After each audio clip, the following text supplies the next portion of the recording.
Good day. We are coming on the air with breaking news and a potentially huge breakthrough in the war between Israel with Hamas. NBC News has just confirmed moments ago that Hamas has released 2 American hostages. Again, 2 American hostages who had been captured during that Hamas terror attack inside Israel more than 2 weeks ago. That's according to multiple sources. The news coming about just an hour or so after a senior Hamas official told NBC News that they would release the hostages if Israel stopped bombing Gaza. That is the territory controlled by Hamas. The State Department has said that Americans are believed to be among those kidnapped, although it is not clear at this point, again, where things stand with the larger group of hostages who have been taken. I want to bring in NBC News foreign correspondent Josh Letterman, who is live for us in Israel in the region. Josh, what do we know? Well, Hallie, we are hearing from 3 sources with knowledge of this release who have confirmed to Richard Engel, Tom Winter, and myself that these 2 U.S. citizens have now been released by Hamas. Now, we want to be very clear about what we don't know right now, namely the identities of these people. We also don't know where they are, whether they are still in the Gaza Strip, whether they would have been moved into Israel, into Egypt, potentially under the care of the Red Cross. And that is a major open question right now. But we do know that Hamas is describing these 2 U.S. citizens as a mother and a daughter. Now, the remainder of our sources, we have not yet been able to pin down those identities. But this release, if we get more information about exactly who they are, would be the first hostages known to have been released since the beginning of this crisis 2 weeks ago. And it comes after earlier today we heard from Israel's military confirming that not only do they believe there are about 200 people who are held hostage in the Gaza Strip, but that they believed that most of them were alive. That had been a big open question since the start of this, whether those hostages were alive or whether some or all of them might already be dead. But Israel's military leaving some hope for the successful return of those hostages, as they said that they do believe the majority of them are alive, Hallie.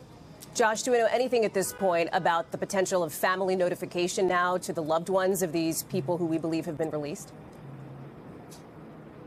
Well, that would certainly be the first step that the U.S. government would want to make before it would say anything publicly. At this hour, we are awaiting a State Department briefing that was scheduled to take place right around now. If the U.S. government is in a position where they have done family notification and are able to make anything public to the rest of us, that would likely be the place where we would first hear that from the government. But so far, there has been no official comment from the U.S. government. We have reached out to the Israeli government, of course, to see if they have any information that they can share as well, and we'll bring those details to you as soon as we get them. But for right now, the U.S., the Israeli side have been very quiet about this, in part because, remember, even if these 2 Americans are now somewhere safe, there are still nearly 200 hostages, including some Americans, who are believed to still be hostage in the Gaza Strip. And the big focus right now will be on making sure that any efforts to bring additional people home safely are not derailed, Hallie.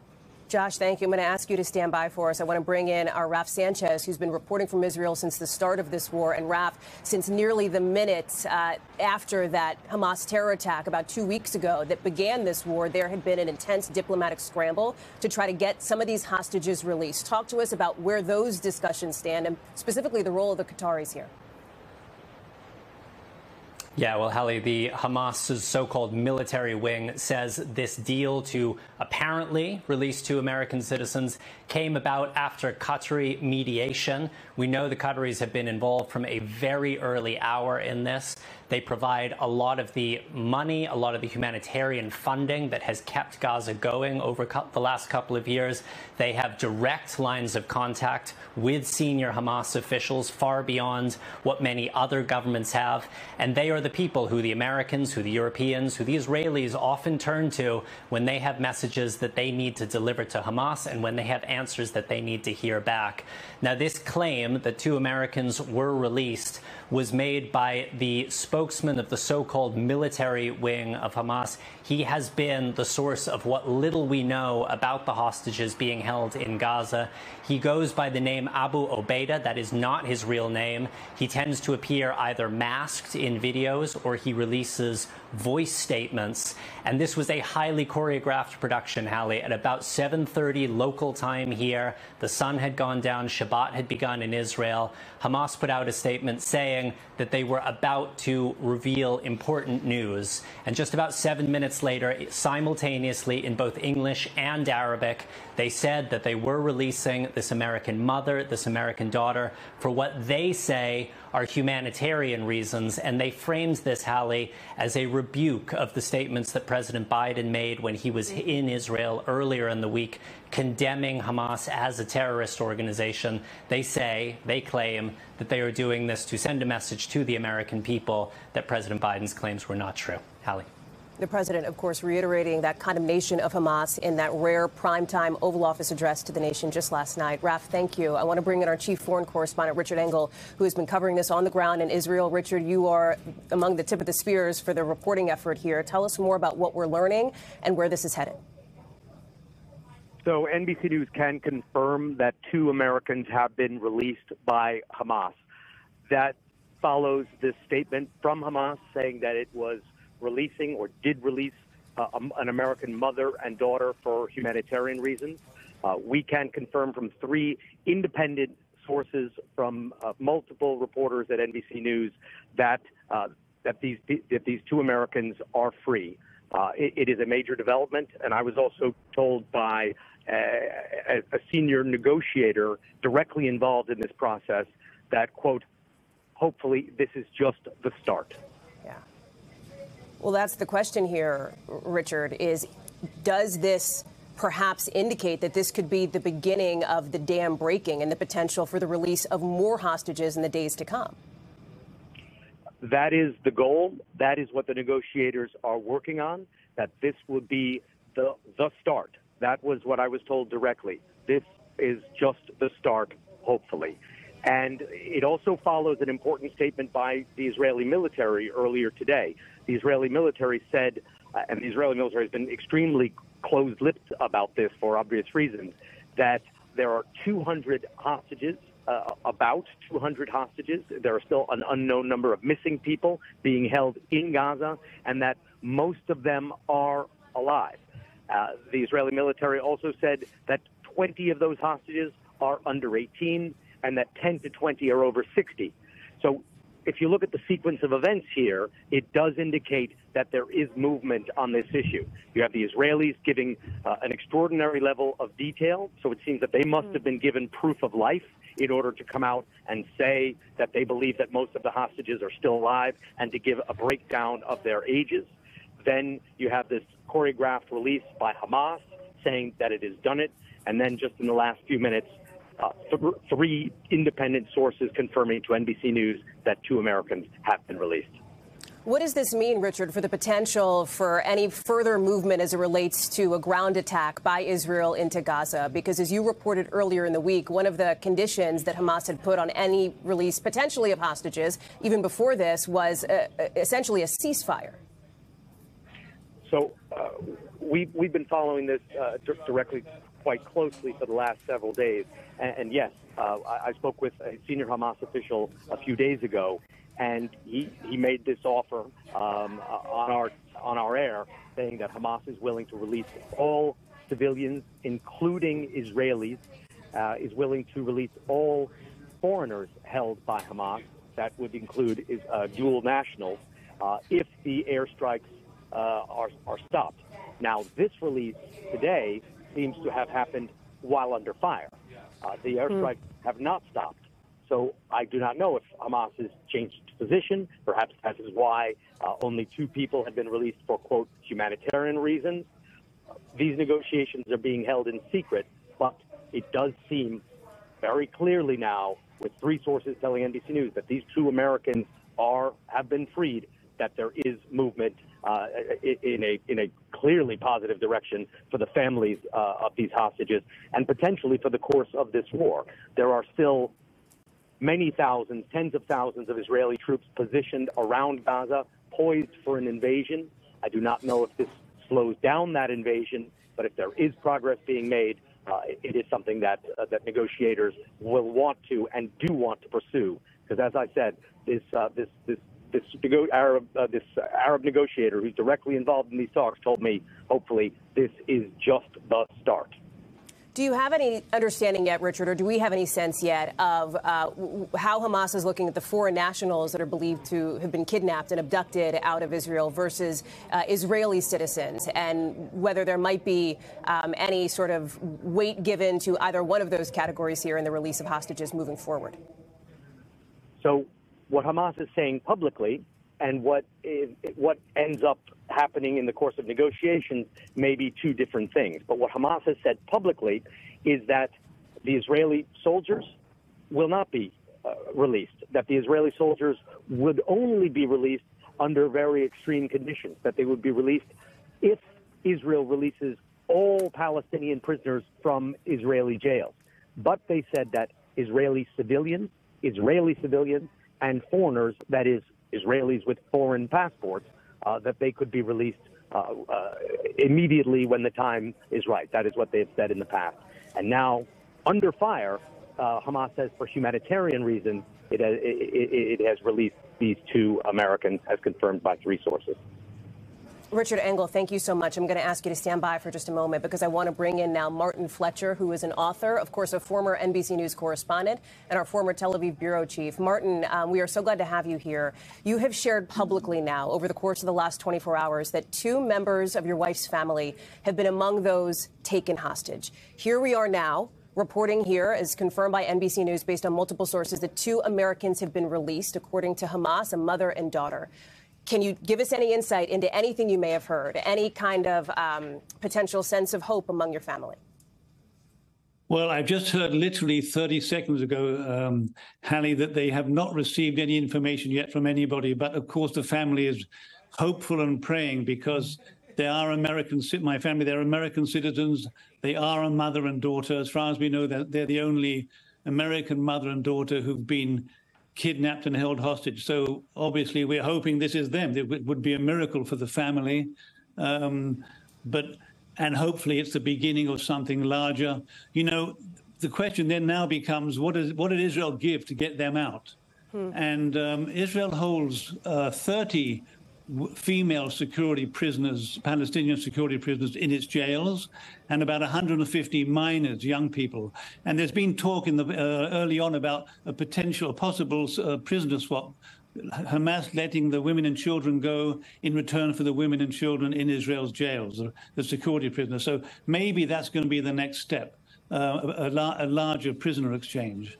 So for this family, for my family, of course, everyone's praying that our particular tragedy potentially could be over. But I have to say one thing, it's not the end of it for this family, even if it is my relatives who've been released.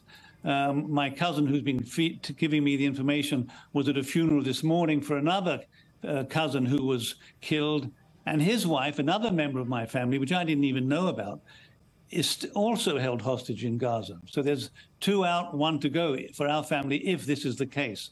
So this is a tragedy with just one family out of many, many praying and hoping. It speaks to the nightmare that so many families, Martin, are living at this moment after their loved ones had been taken by Hamas in that terror attack now nearly 2 weeks ago. Martin, can you help us understand? I know you only recently found out, I think it was just within the last day, that these family members had indeed been abducted. Do you know how it happened? Do you know the conditions under which they were taken? Yeah, they were on kibbutz Nahal Oz, right in the south of Gaza. It's one of those kibbutzim where there was no help from the army or the police for many hours. And as this is a young couple, a mother and daughter rather, visiting from Evanston, Illinois. They're Americans. They were visiting their grandmother on the kibbutz. It was her 85th birthday, and the attack suddenly happened, and people were killed and running and racing. And the last that my two family members were seen was hands tied and being dragged away towards Gaza by the terrorists. So that's the last anybody heard of them. And now there's this news that maybe they're the mother and daughter who have been released. I mean, what a miracle for one family, and many more families waiting for similar miracles. I don't want to emphasize how happy we are before it happens, because I know so many other people are still suffering bitterly. Martin, I just want to reiterate for folks who may just be joining us now as part of our special coverage here on NBC News that we're talking about two members of your wife's family believed to have been abducted by Hamas here. You, of course, know this region so well. You're our former Tel Aviv bureau chief here at NBC News. Talk for a minute about the significance here. There was a point in this war in just the last 13 days where it almost seemed perhaps impossible that any of these hostages might be released. And now a potential glimmer of hope, not just for your family, but for so many others. Yes, and we have to wonder why that is. I mean, is it a response to President Biden's speech calling them terrorists, and they wanted to show that they're not that? Is it the humanizing of the question about going on TV and talking about this is your family, who are these people? But I think there must be Hamas is a very clever, calculating organization. And so is this a way to get sympathy for their cause? Is it simply part of a wider planned swap with Israel and the Palestinians? I hope that is the case, because that would mean more people would be freed. But did Hamas respond to an instant of some kind? Was it a sudden calculation, or is it part of their plan to release hostages slowly? It's all part of a psychological warfare game against Israel. They're succeeding very well, I must say. Israel is on edge, but the whole region is now on the edge of an abyss. When Israel goes in with a ground invasion, if indeed they do, which is not a given, because Israel's been on the edge of a ground invasion several times before and didn't do it in a major way. But presumably this time they will. Priority number one will be to defeat Hamas. Only priority number two will be to find and protect the hostages, who we know are now human shields for Hamas terrorists. So, there's a lot going on. Just have a few short days, a brief window of opportunity to get as many hostages out as quickly as possible before the ground invasion begins, because once there's a massive fighting on a ground invasion, hundreds of thousands of Israeli troops inside Gaza fighting, no one's going to get any hostages out in that situation. Not safely. You talk about this, Martin, you're right. I mean, you talk about this very short window of the opportunity that is perhaps opening here. The backdrop to that is the diplomatic scramble that is happening in the region, that is happening internationally with Western leaders. We know President Biden made a visit to Israel, of course, earlier this week. And these behind-the-scenes conversations that are happening in the most urgent of ways to try to get some of these hostages out. That's right. And they've been going on for some time. And Israel always relies on the countries of Qatar and Egypt, backed up by the United States. That's what's happened in the past. There's been not on this scale, but there's been situations before where there's been prisoner swaps. We always remember Gilad Shalit, who was the Israeli soldier who was held for 5 years by Hamas. And Israel, in the end, swapped 1,000 prisoners to get one person back. At the moment, it's a struggle. It's a struggle for intelligence. Where are the hostages? Well, Israel couldn't find one guy in 5 years. Are they going to find 200 hostages in a few days? Unlikely. So the diplomatic solution, this release of the two women, is a wonderfully optimistic moment in this situation. But it's a very brief moment, and we have to hope that there's a wider plan as part of their release, that more people will be freed. But it's going to happen through diplomatic negotiations, unlikely through any kind of military maneuver. Martin, you referenced the difficulty in a potential rescue of hostages versus negotiations for their release. Part of that, we know that, for example, the Biden administration has sent over experts in sort of the technical logistics of how that might unfold. But it is extraordinarily difficult because of how densely populated, how packed, essentially, Gaza is. Explain that. Well, Gaza is think of this. Gaza is 139 square miles large. That's all.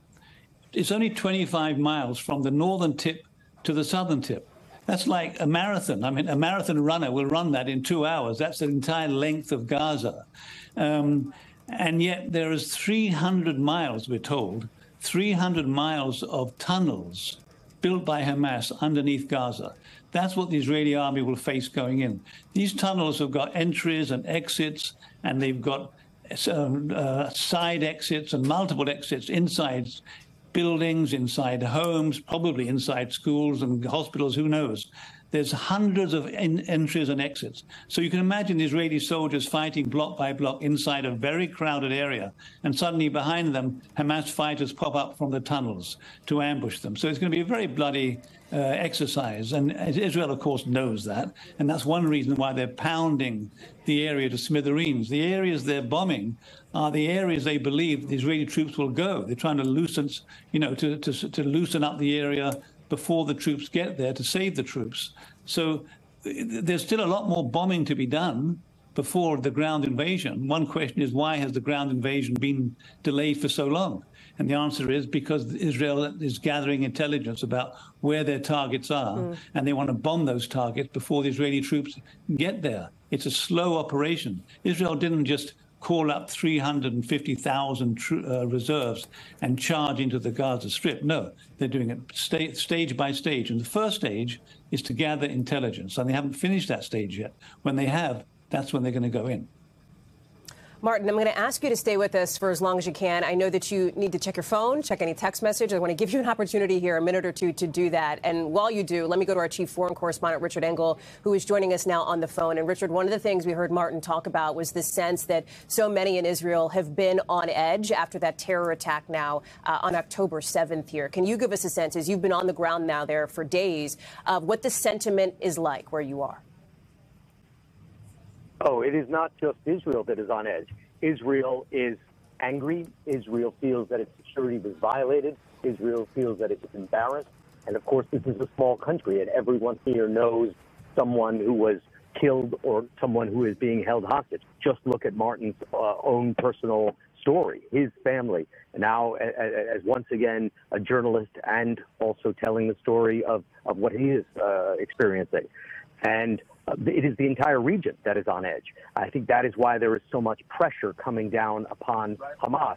There is so much diplomatic effort underway to avert this from escalating into a much wider war, because the concerns across the region are, if the Israelis do go ahead with this anticipated offensive and go in heavy, that we could have a regional war on the level of 1948 or 67, a war that once again permanently changes the map of the Middle East.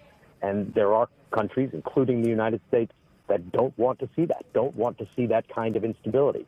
So there's a lot of efforts to de-escalate this.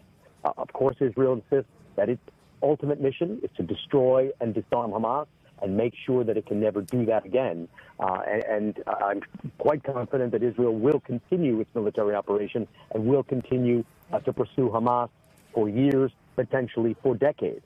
But is there a way to get these hostages out and also achieve Israel's military objective of destroying Hamas's military capability and not having the entire Middle East spiral into an uncontrollable war that is already bringing in the United States in military, with attacks on military bases in Iraq, Syria, rockets fired from Yemen? This is already edging toward a Middle East war. Martin said it earlier. We are at the edge of an abyss, and we are starting to slide down it. And what is happening right now is potentially a sign that there is some progress for these families, and potentially some progress toward a de-escalation. Doesn't mean Israel is going to stop its military objective. Maybe it can accomplish its military objective without triggering a new catastrophic war in the region. But just because two hostages, as we could confirm, have been released, does not mean that this crisis is in any way over. It's an excellent point, Richard Engel. Thank you. We know, of course, dozens of other hostages, perhaps as many as roughly 2,000, according to the 200, I should say, according to the Israelis, are still being held by Hamas. I want to bring in our senior White House correspondent, Gabe Gutierrez, just quickly here, because Gabe, nothing from the White House yet, right? No official confirmation through the administration yet? Not yet, Hallie. So we do have calls into the National Security Council, but just a short time before this news broke, President Biden speaking very briefly and was asked about that humanitarian aid that was supposed to head from Egypt into Gaza that was expected as early as today. The president now saying it's now expected within the next 24 to 48 hours. But with news of these hostages being released, Hallie, this has been a huge priority for the Biden administration over the last several days, including in that whirlwind trip that President Biden made to Israel. And Hallie, as you know, yesterday, the president making just his second Oval Office address, since he took office, trying to link the war in Israel as well with the war in Ukraine. So this news of these hostages being released coming on the same day. Gabe, I'm sorry to interrupt you, but I want to go back to Martin Fletcher. Martin, I understand that you have been in contact with your family. What can you tell us? Well, my family has not been told anything at the moment, as far as I know. I was last on with them a few more minutes, but Israel TV, Channel 11 in Israel TV, has just said that, in fact, Judith and Natalie Raanan have been released. So that's according to Israel TV, Channel 11. I've just been told that now. So that is my family. And to be clear, Martin, you have not heard this from members of your family through any sort of official notification process yet, correct? Exactly. I have not been told officially. As far as I know, they haven't been told officially. But what they were guessing is that they probably wouldn't have been released anyway to the Israeli side. They would have been taken to the border with Egypt and released to the Egyptians. That's the speculation. In the minute we have left here, Martin, can you give us a sense of the incredible personal toll this has taken on your family? And I have to think at this moment, it is a moment not just of incredible optimism, but also anxiety and stress and concern here. Well, you know, as I emphasized earlier, it's not only my family, it's all the families and everybody who sympathizes with them. It's just this extraordinary sense of vulnerability. You know, the Holocaust, the phrase never again, well, it happened again. That's what happened in the south of Israel. The Jews were slaughtered, they were vulnerable, and there's a great sense of vulnerability and fear and anguish among the Israelis, among the Jews in Israel. And as I think I mentioned earlier, this, you know, assuming this is all true, I hope it is. According to Channel 11, it is true. They have been released, Judith and Natalie. They have been released. If that's true, hopefully it is true. Don't forget, for the same family, they buried somebody else today, and the person they buried, his wife, is still a hostage in Gaza. So this is not over by a long way. Yeah, it is still a long stretch ahead. Martin, I have to ask, and I think viewers of NBC News will know you. You will be familiar to them as our former Tel Aviv bureau chief. These are members of your wife's family. How is your wife doing, Martin? She's crying a lot. Yeah, understandably. Of course. Of course. An incredible moment, an incredibly delicate moment. Martin, we are so grateful to you for being with us, for talking us through very much in real time what is unfolding with your family. There are so many people here and around the country who are hoping it is, in fact, your family, that any hostages have been released, of course, is a significant breakthrough here in this Israel-Hamas war. Martin, thank you for being with us. I want to thank Richard Engel, Raf Sanchez, Josh Letterman, Gabe Gutierrez. We're going to have a lot more coverage here of these very fast-moving developments right here on NBC News. More coverage ahead on our streaming channel, NBC News Now. You can also find us with the latest on NBCnews.com. I'm Hallie Jackson. Thank you for watching. We'll see you soon. Thanks for watching. Stay updated about breaking news and top stories on the NBC News app or follow us on social media.